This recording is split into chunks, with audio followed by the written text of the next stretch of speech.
कभी कलम तो कभी तलवार से जीते हैं, ये धरती बैसवारे की है, यहाँ सब शान से जीते हैं।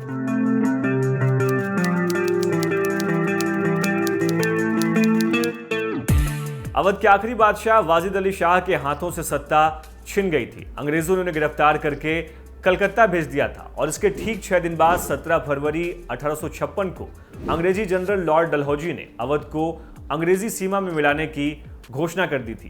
बेगम हजरत महल अवध की बागडोर अपने हाथों में ले पाती उससे पहले अंग्रेजों की जातियां अवध की जनता के साथ बढ़नी शुरू हो गई थी। लेकिन इसी दौरान अवध की माटी में जन्मे एक वीर सिपाही ने कुछ ऐसा किया कि चाहकर भी अंग्रेज 18 महीने तक अवध को अपने कब्जे में नहीं ले पाए और यहीं से 1857 की क्रांति का विस्तार अवध में हुआ था।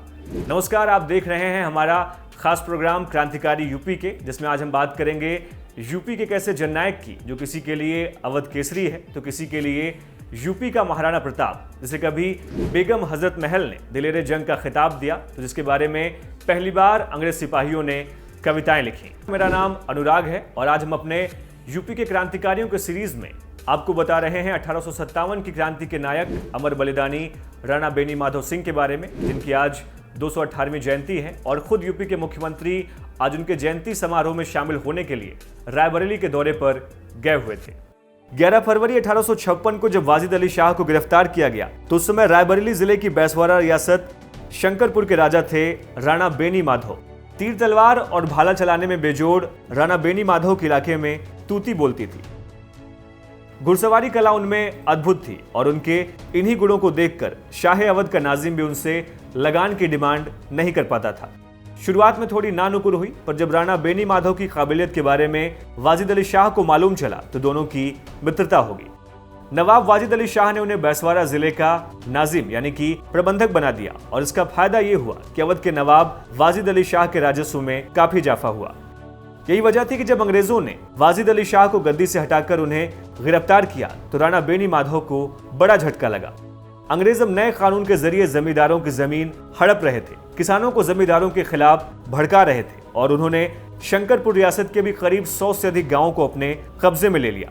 अंग्रेजों की निगाहें अब राणा बेनी माधव की रियासत और उनकी खुद की सेना पर थी, जिसमें 15,000 सैनिक, दर्जनों तोपें और सैकड़ों जमींदार सहयोगी के रूप में मौजूद थे।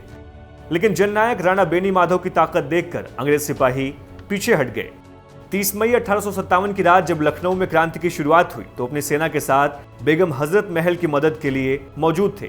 बेलीगारद रेजिडेंसी और आलमबाग के युद्ध में राणा ने अंग्रेजों से जमकर युद्ध किया। इसी दौरान बेगम हजरत महल ने इन युद्धों में राणा के अद्वितीय पराक्रम को देखकर उन्हें दिलेरे जंग का खिताब दिया और राणा बेनी माधव की सहायता से 5 जुलाई 1857 को बेगम हजरत महल ने 12 साल के बेटी की ताजपोशी नवाबे अवध के रूप में की थी।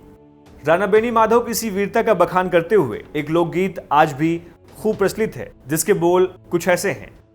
अवध मारान भयो मर्दाना, अवध मारान भयो मर्दाना, पहिल लड़ाई भई बक्सर मां सिमरी के मैदाना, पहिल लड़ाई भई बक्सर मां सिमरी के मैदाना, हुआ से जयपुर वामा जीत्यो तबे लाट घबराना, तबे लाट घबराना, अवध माराना भयो मर्दाना। हालांकि आगे हालात बद से बदतर होते चले गए। अंग्रेजों की सेना बढ़ी तो बेगम हजरत महल बहराइच चली गईं और राणा को भी आदेश मिला कि वो बैसवारा वापस लौट जाएं। लेकिन अभी अंग्रेजों का राणा बेनी माधव से बदला बाकी था। उनके पीछे कई अंग्रेज अधिकारी लगा दिए गए, कई साजिशें रची गईं और राणा बेनी माधव सिंह ने अंग्रेजों के खिलाफ कई युद्ध किए, जिनमें सेमरी और चिनहट जैसे कई और भी गुरिल्ला युद्ध शामिल हैं।